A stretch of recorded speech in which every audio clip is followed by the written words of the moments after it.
नूर मोहम्मद के पास दुकान में सोने के सिवा और कोई रास्ता नहीं था। 6 बाय 8 फीट की छोटी सी दुकान थी। सामान भी भरा हुआ था, मगर क्या करता। रात को पांव फैलाने के लिए जगह तो बनानी ही थी। उसने कार्डबोर्ड के डिब्बों में से झांक कर देखा। पुराने स्विच बोर्ड, वायर के बंडल, केबल के टुकड़े, जंग लगे हुए होल्डर, टूटे हुए प्लास्टिक के लैम्प, शेड और न जाने क्या क्या अल्लम गल्लम भरा हुआ था। दूसरा कार्टन खोलकर देखा तो उसका भी वही हाल था। छत के पंखों के बेरंग टूटे हुए ब्लेड, जले हुए आर्मेचर और पुराने स्विच ऊपर तक भरे हुए थे। नूर मोहम्मद को अपने ऊपर गुस्सा आने लगा कि ये क्या कबाड़ संभाल के रखा है। सबको सड़क पर फेंक देना चाहिए। सवेरे को म्यूनिसिपैलिटी की गाड़ी उठाकर ले जाएगी। वो बाहर ले जाने के लिए एक कार्टन उठा ही रहा था कि अचानक याद आया, म्यूनिसिपैलिटी की गाड़ी तो 5 दिन से आई नहीं है। सड़कों पर कूड़े करकट के ढेर लग गए हैं, जिनमें से ऐसी बू आती है जैसे किसी जानवर की लाश सड़ रही हो। लाश का तस्वुर आते ही उसे पसीना आ गया। हथेलियां भीग गईं और सांस भारी हो गई। वो अपने वर्क बेंच के किनारे पर टिक गया, जिस पर छोटे बड़े स्क्रू ड्राइवर, कटर, प्लास और टिस्टर के ढेर लगे हुए थे। उसने एक कटर उठाया और उसकी धार देखी, जो काफ़ी तेज थी। उसने कटर फेंक दिया और प्लास्टिक की बोतल मुंह को लगाकर एक बड़ा सा घूंट लिया।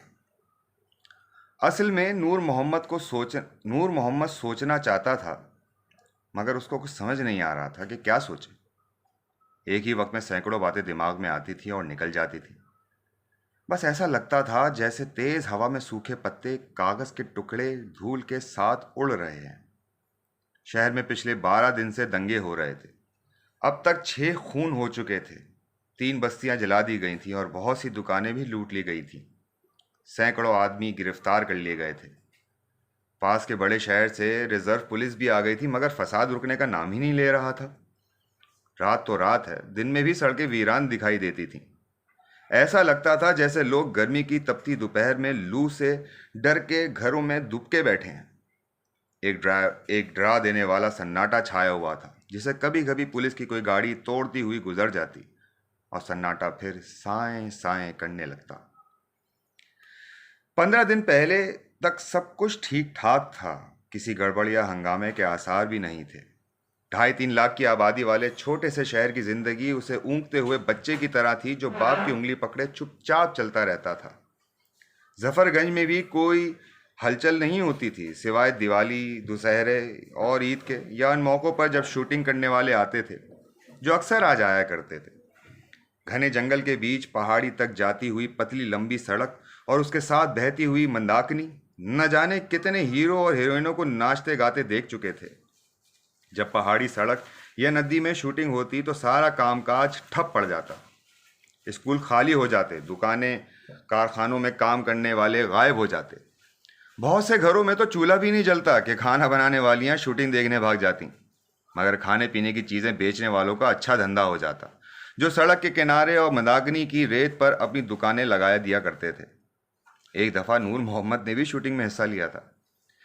हुआ यूं कि फिल्म यूनिट का इलेक्ट्रीशियन बीमार हो गया, तो नूर मोहम्मद को उसकी जगह काम करना पड़ा। पैसे भी अच्छे मिले। फिल्म के प्रोडक्शन वाले तो उसे मुंबई ले जाने को तैयार थे, मगर वो बुद्धू नहीं था। उसे मालूम था कि दूर के ढोल सुहाने लगते हैं, कहीं ऐसा ना हो कि पूरी के चक्कर में आधी छोड़ के जाए और ना आधी मिले ना पूरी। इसलिए उसने इनकार कर दिया। वैसे कभी कभी अफसोस भी होता था। सोचता था कि उसने बम्बई ना जाकर गलती की है। अगर चला जाता तो आज उसके छोटे से बक्से में बंद ना होता, जिसे दुकान कहा जाता है, बल्कि किसी बड़े से स्टूडियो में चीफ इलेक्ट्रिशियन का काम कर रहा होता। मगर अब गिरे दूध पर रोने से क्या फ़ायदा। जो हो गया सो हो गया।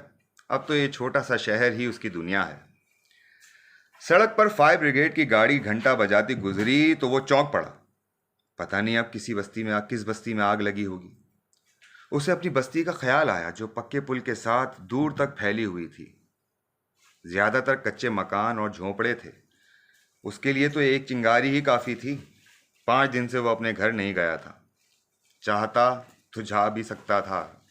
साइकिल पर आधा घंटा लगता था, मगर बीच में धामनपुर पर पड़ता था, जहां गुंडे सड़क बंद करके बैठ जाते और आने जाने वालों को लूट लेते। एक लड़के को तो जान से मार दिया था कि उसके पास गुंडों को देने के लिए कुछ नहीं था। बस्ती वालों ने उसे यूं समझाया था कि जब तक शांति ना हो जाए वो अपने घर ना आए। राम अवतार ने उसके कंधे पर हाथ रखकर कहा था, चिंता मत कर नूरे, जैसा ताला डाल के जाएगा वैसा ही पाएगा, हम हैं ना, सब संभाल लेंगे। लल्लन पहलवान ने अपना सीना फुला फुला के बाहों पर हाथ फेरा और बोला, अगर किसी की माँ की जवाई में बस्ती में घुसने की सोची भी ना तो साला खटिया वापस कट जाएगा। मंगल महोते बस्ती के बड़े घने जाते थे, क्योंकि पढ़े लिखे थे। उनके पास हिंदी के 2 अखबार आते थे, जिन्हें वो घर के बाहर एक आराम कुर्सी पर लेटकर उस सिरे से उस सिरे तक पढ़ पढ़ डालते थे। उन्होंने खैनी बनाने के लिए डिबिया निकाली और नूर मोहम्मद की तरफ मुड़कर बोले, देख भाई नूरे, ये हिंदू मुसलमान का टंटा तो बरसों से चला आ रहा है, मगर मैं तो इतना जानता हूँ कि बात बाहर की नहीं है, अंदर की है। अगर मुझे तुझसे झगड़ा करना है तो बहाने हजार हो, तुझे मुझसे लड़ना हो तो कारण की कौन सी कमी है। ये राजनीति है, राजनीति। इसमें पतंग दिखाई देती है, डोर दिखाई नहीं देती कि किसके हाथ में है। ललन पहलवान हंसा, इस बस्ती में डोर अपने ही हाथ में है मोतू।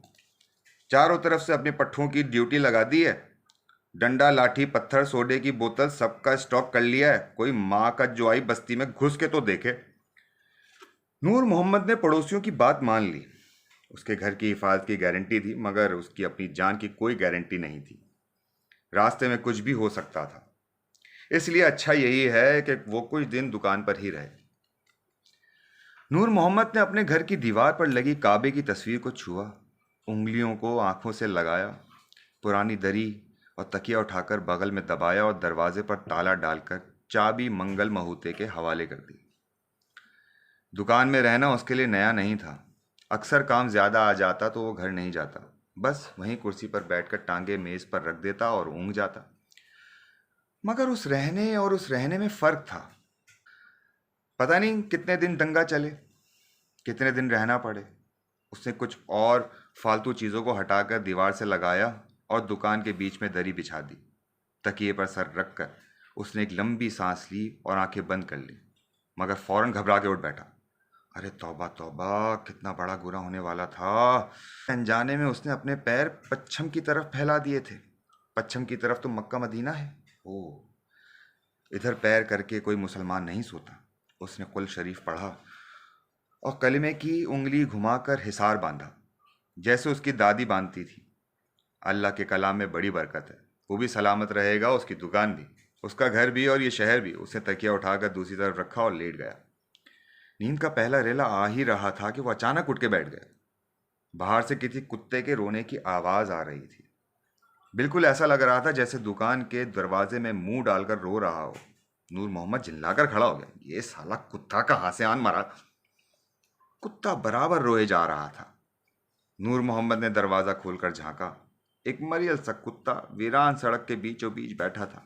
उसकी आंखें बंद थीं, मुंह आसमान की तरफ उठा हुआ था और गले से ऐसी आवाजें निकल रही थी जैसे कोई माँ अपने जवान बेटे की लाश पर बैन कर रही हो। बड़ा भयानक मंजर था। अंधेरे में डूबी हुई सुनसान सड़क, सन्नाटा और रोता हुआ कुत्ता।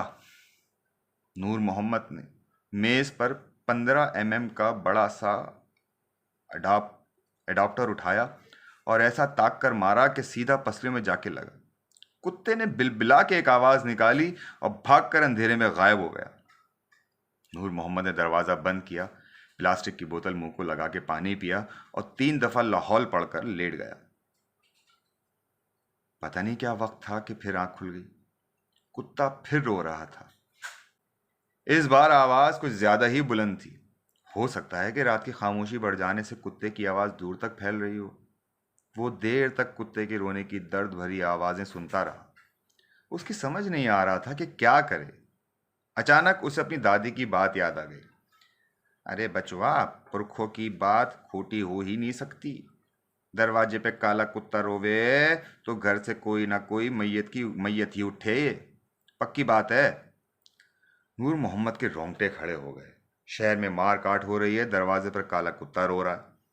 कहीं ऐसा तो नहीं कि उसके जाने का वक्त आ गया हो। नहीं नहीं नहीं, ये कैसे हो सकता है, अभी तो उसका ब्याह भी नहीं हुआ हुआ। अम्मा ने गांव में जो लड़की देख रखी है, क्या वो शादी से पहले ही बेवा हो जाएगी? नहीं नहीं, ये नहीं हो सकता। इस काले मनहूस कुत्ते को मारना होगा। ये जरूर कोई बदरू है। उसने कोने में खड़ा हुआ लोहे का पाइप उठाया और उसके अंदर फंसा हुआ तार का टुकड़ा खींचकर फेंका और बहुत आहिस्ता से दुकान का दरवाजा खोला। वो कुत्ते को होशियार नहीं करना चाहता था। अगर आहट भी होती तो खबीज भाग जाएगा। नूर मोहम्मद कुत्ते पर पीछे से हमला करना चाहता था। पाइप का एक ही वार काफी होगा। पाइप का एक ही वार काफी होगा। आवाज हमेशा के लिए बंद हो जाएगी। कुत्ता नूर मोहम्मद की आमद से बेखबर आंखें बंद किए आसमान की तरफ मुंह उठाए वही दर्दनाक आवाजें निकाल रहा था जिन्होंने नूर मोहम्मद का दिमाग खराब कर रखा था। नूर मोहम्मद धीरे धीरे कुत्ते के पीछे पहुंच गया और उसने लोहे के पाइप को लाठी की तरह दोनों हाथों से पकड़ा, उठाया, मगर अचानक रुक गया। सामने सड़क के मोड़ पर जहां पेट्रोल पंप था और जहां से कपड़ा बाजार शुरू होता था, कुछ रोशनियां नजर आ रही थी। वो रोशनियां ठहरी हुई नहीं थीं जैसे टॉर्च या लालटेन की होती। वो तो हिलती हुई भड़कती हुई रोशनियां थीं। नूर मोहम्मद कुत्ते को भूल गया और आंखें सिकोड़कर अंधेरे में देखने की कोशिश करने लगा। रोशनियां आहिस्ता आहिस्ता आगे आ रही थीं। जरा और करीब आई तो नूर मोहम्मद की समझ में आ गया कि कुछ आ गया कि सब नूर मोहम्मद की सब कुछ समझ में आ गया। वो रोशनियां मशालों की तरह थीं। सात आदमी भड़कते शोलों को हाथ में लिए पेट्रोल पंप की तरफ बढ़ रहे थे। नूर मोहम्मद पागलों की तरह गला फाड़कर चीखा, दंगाई दंगाई आ गए, अरे जल्दी आओ, बाहर आओ, गुंडे आ गए। नूर मोहम्मद की चीखों के साथ कुत्ता भी भौंक रहा था। शोर सुनकर लोग बाहर निकलने लगे। घरों की रोशनियां जल गईं। एक औरत अपनी छत पर चढ़कर छाली पीटने लगी। फिर चारों तरफ से शोर सुनाई देने लगा। लोग एक दूसरे को आवाजें दे रहे थे। तालियां बज रही थीं और कुत्तों का गोल उछल उछल कर भौंक रहा था। दूर से पुलिस के सायरन की भी आवाज सुनाई देने लगी तो गुंडे मशाले फेंक कर भागने लगे। बहुत से लोग उन्हें पकड़ने के लिए दौड़े मगर वो आसपास की अंधेरी गलियों में गायब हो गए। पुलिस ने भी पहुंचने में देर नहीं लगाई। आगे पीछे 3-4 लारियां और एक जीप आके रुकी। पुलिस वाले तेजी से चारों तरफ फैल गए। जीप से एक 3 सितारे वाला अफसर उतरा। उसने बुझती हुई मशाल उठाई जिसमें से अब तक धुआं निकल रहा था। अफसर ने मशाल को सूंघा और एक सिपाही के हवाले कर दिया। वो देर तक अपने सिपाहियों को कुछ समझाता रहा, फिर पलटकर मोहल्ले वालों के हुजूम की तरफ आया जो चुपचाप खड़ा पुलिस की कार्रवाई को देख रहा था। अफसर जैसे ही करीब आया, बहुत से लोगों ने एक साथ बोलने की कोशिश की मगर अफसर ने हाथ के इशारे रोक दिया और सर घुमाकर सबके चेहरे को देखने लगा। दगाइयों को सबसे पहले किसने देखा था? ताली बजाने वाली औरत जरा सा आगे आई और बोली, मैंने एक आवाज सुनी थी, कोई चीख रहा था, दंगाई आ गए, गुंडे आ गए, बाहर आओ बाहर आओ। नूर मोहम्मद भीड़ से निकलकर सामने आया। सबसे पहले हमने दंगाइयों को देखा था साहब। अफसर ने उसे सर से लेकर पांव तक देखा और पूछा, क्या कर रहे थे वो लोग? लोग काटी हाथ में लिए चोरों की तरह पेट्रोल पंप की तरफ जा रहे थे, नूर मोहम्मद ने बताया। कितने आदमी थे? अफसर ने पूछा।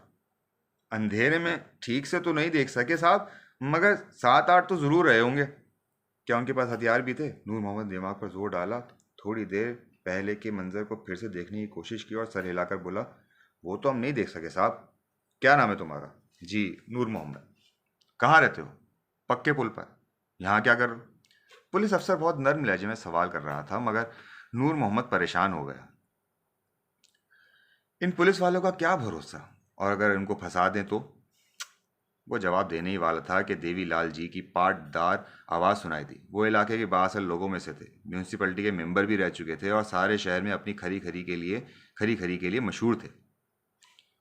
उसकी दुकान सामने है सर, अपने एरिया का सबसे अच्छा इलेक्ट्रिशियन है, बहुत ईमानदार लड़का है। ये दुकान उसको मैंने ही दिलाई थी। ये सारी बातें देवीलाल जी ने अपने एक ही सांस में बोल दी। बहुत से लोगों ने इस तरह सर हिलाया जैसे देवीलाल जी की बात की तस्दीक कर रहे हैं। अफसर ने देवीलाल के चमकते हुए सफ़ेद बालों को देखा, सर को हल्की सी जुम्बिश दी और जाने को मुड़ा मगर फिर रुक गया और नूर मोहम्मद की आंखों में आंखें डालकर ज़रा तेज़ आवाज़ में पूछा, तुम इतनी रात गए सड़क पर क्या कर रहे थे? नूर मोहम्मद घबरा गया मगर संभल कर बोला, जी हम कुत्ते को मारने निकले थे। कुत्ते को मारने? क्यों? अफसर ने हैरान होकर पूछा। जी वो रो रहा था। तीन सितारों वाला तजुर्बेकार पुलिस अफसर देर तक नूर मोहम्मद को देखता रहा, जैसे उसकी बात को समझने की कोशिश कर रहा। नूर मोहम्मद ने मुंह खोला कि अफसर को अपनी दादी की नसीहत के बारे में बताए, मगर वो अपनी जेब की तरफ जाने लगा। जाते जाते उसने कहा, आप लोग अपने अपने घर जाइए, डरने की कोई बात नहीं। पुलिस की गश्त बढ़ा दी गई है।